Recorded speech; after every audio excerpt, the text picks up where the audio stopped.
Welcome to Video for All. This is the place where I speak to people just like you who know that they have to show up on video for their business, but they really don't want to. Here to help Yeah. me democratize video for business, to share my journey, is Chris Fenning. And Chris is a reformed perfectionist, or so he tells me. Chris, set the scene for us. Where do you work? Who with? Doing what? Serving who? All right. Hi, everyone. And Julian, thank you very much for having me on today. So, who am I? I'm a communications instructor and author. I work for myself and for everyone who I help be a little bit clearer when they communicate.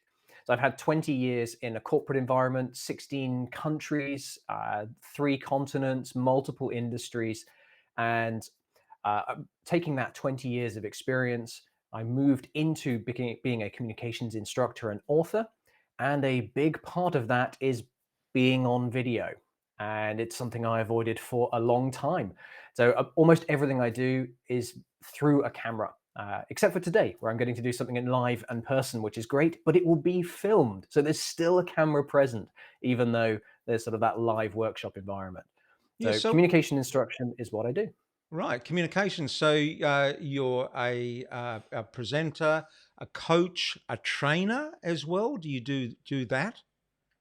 Yes, so I predominantly work with individuals in a one-to-one improving their individual communication, particularly those who are looking to move into leadership positions, and I do a lot with companies. Tends to be companies where managers want their teams to communicate better with the executives. So managers who are spending a lot of time translating what their teams say into clear, concise business language. And I work with those teams to give them simple tools and techniques to change detailed information into headlines, summaries, and sort of a very succinct business focused message. Yeah, and that's so important. You were just telling me that you finished reading Press the Red Button. And one of the Yeah. things I hint to at the start, even though the book isn't particularly about it, but is clarity of message. Because when you put that time up front with getting clarity of your message, it makes presenting, it makes being on video so Oh, much yes. easier. So, let me go back. So when did video come onto your radar, and what was Chris Fenning like back in pre-video times? Oh, so pre-video in person, confident, oh, a few butterflies when standing in the front of the room, the usual sort of thing when you're in front of hundreds of people, but confident in a room, confident when I knew my topics. And I've been aware of video for as a medium for what I do for probably 8 or 10 years. In fact, if you go back on YouTube and search for my name, you can see uh, videos I was doing as part of a communications course just after I left university, which are, looking at them now, almost cringeworthily embarrassing, but I'm not taking them down because I actually like seeing the journey that I've been on. And I point people to them, still a little bit embarrassed, but I point people to them to say, it's awkward in the beginning, but it's a journey. So it's okay to see what's at the beginning. So I've been aware of video for sort of 6 to 10 years. I've only started embracing video in the last, I want to say 12 months, but actually it's closer to six since I've embraced it and become more comfortable with it. So what is that in numbers? What does that mean? How many videos were you making a year ago? How many videos are you making now? So a year ago in my head, I was making hundreds of them and scripting them out and working them out. And I was recording maybe one every few months, and maybe I would publish one every 6 months. So it was a very low number. And I had all the ideas, but really struggled to execute and then put it out there. Now I do a video every day. What were your first videos like, and what are your videos like now? My first videos were on my laptop with sort of the up the nose look from the laptop camera, no idea of lighting and setting, and quite a few ums and ahs, but they were real. Despite the very first videos were really me because they were part of a course. Then when I started creating videos for my business, I got stuck in sort of perfection paralysis.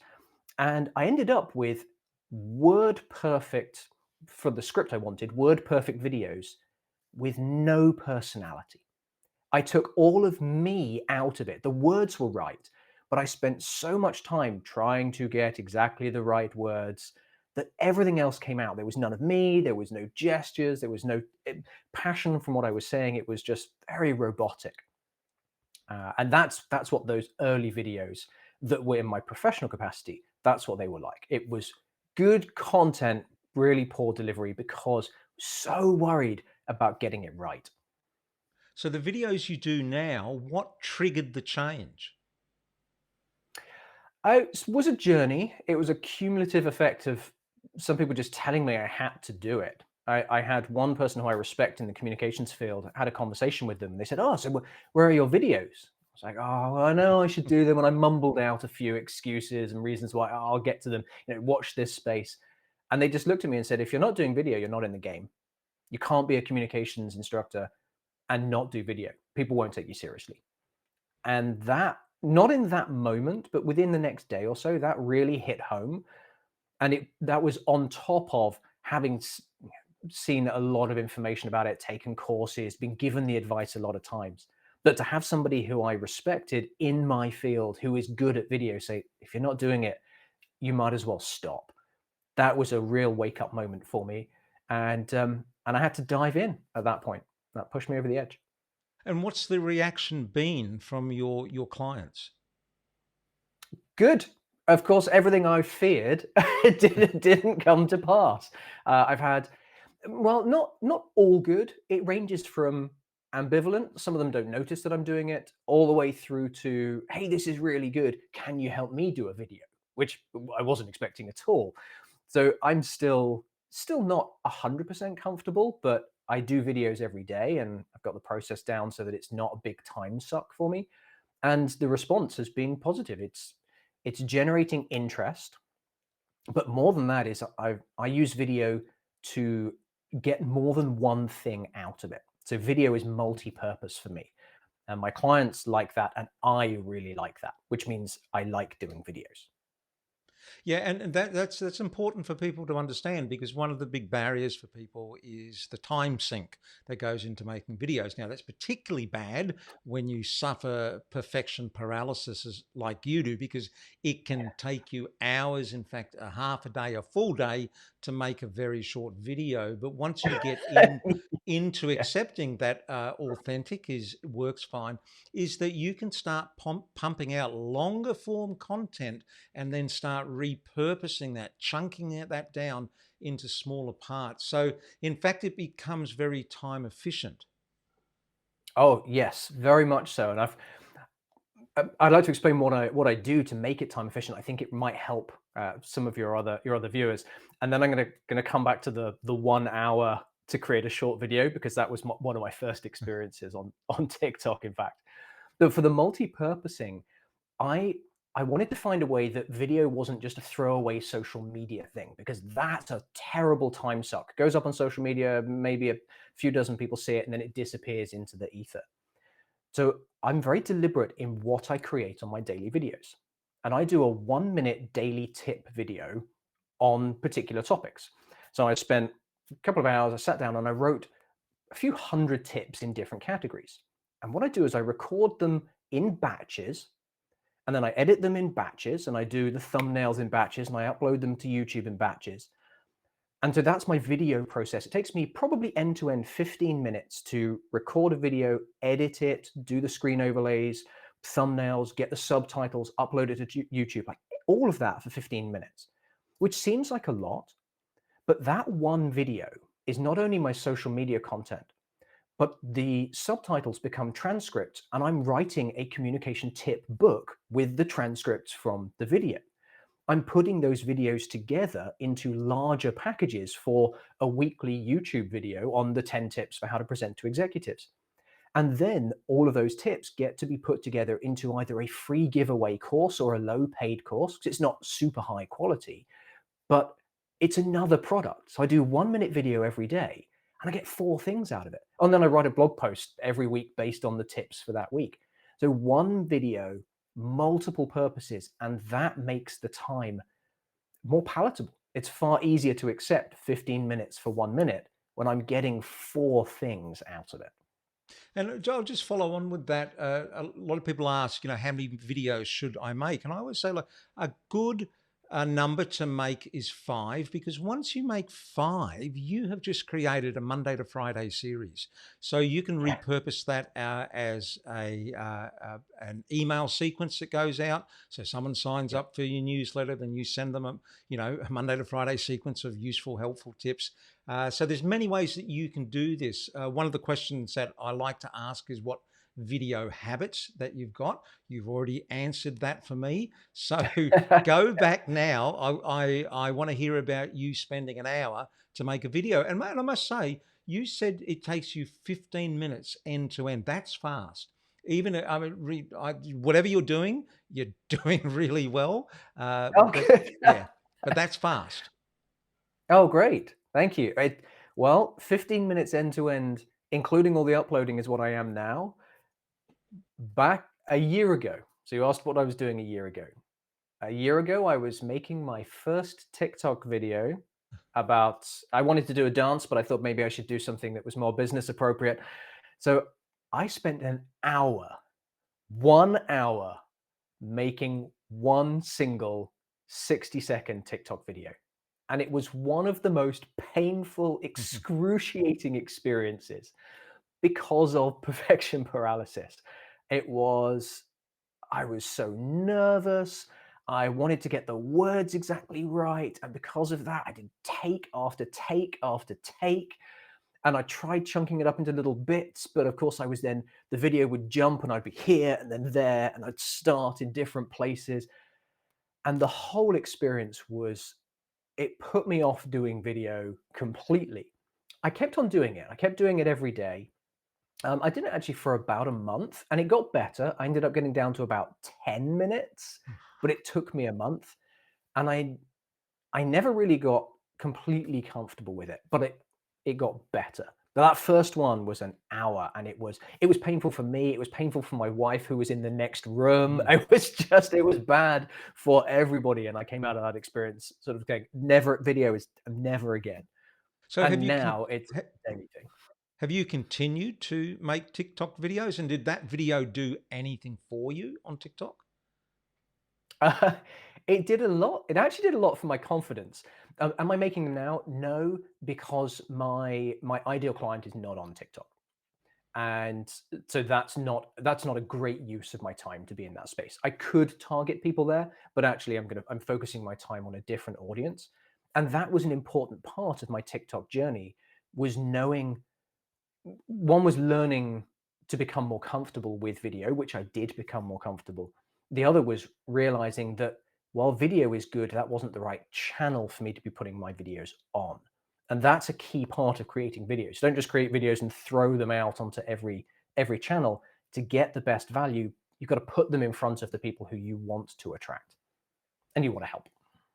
Yeah, yeah, definitely. There is TikTok is changing. The demographic is changing as as everyone ages. But there's a new biggest demographic on TikTok is 35 to 55-year old. So it is changing Really? round to that we will be able to use that as a channel to communicate with potential clients. I'm not using it yet, and it's still very early days. So, Chris, do you think, in your opinion, that video has reached the stage where it's an essential business skill? An essential business skill. I'm going to give a horrible answer. It depends. It depends on who you're talking to. So for the majority of people who are comfortable in a corporate environment doing their job for a project manager or an accountant, if that's the path they're on, videos not now is not an essential skill, not in terms of making, creating, and putting out there. Being comfortable on camera, yes, because we are far more virtual now. It's been growing over the last few years. Everyone's going to say the last couple of years has really increased the amount of time we spend on video. So being comfortable on video, yes, but creating video, for a lot of people, it's not going to be an essential skill now. But for anyone wanting to create their own business, yes. Perhaps even if someone gave me an example. I live in a medieval city in Europe. I live in Maastricht in the Netherlands, and there's a lot of history here. And there's a couple of shops that print books using old printing presses. And that couldn't be further from video. They're literally hands-on making books. They make videos for their business. Like what they do in their business couldn't be further removed from video, hand stitching, hand printing books on handmade paper. But they need video to grow their business. So for anyone with a business, yes, it's essential. It really is. And if you're not doing it now, you may not feel like you're falling behind, but you're already behind and you're going to get further behind. Geez, that book printing business just sound. I was actually, when you were talking, I could picture a lot of the images, and you're so lucky if you work in a business where you are actually creating some sort of physical product because you actually have Mm. content then to film. It can be a little bit Yeah. different because if you're someone who deals in knowledge, as we do, a lot of our videos are this, turning up. But humans are interesting, and humans communicating with each other can be just as interesting. So if you're listening, don't get put off because you don't make a physical product. You don't make Stradivarius violins. I didn't even say that correctly. Whatever the name is, you don't make violins or something which make wonderful pictures. So, Chris, can you tell people who are listening something that might lessen their anxiety when they're on the earlier, well, they're still sitting on the fence and they're waiting to make videos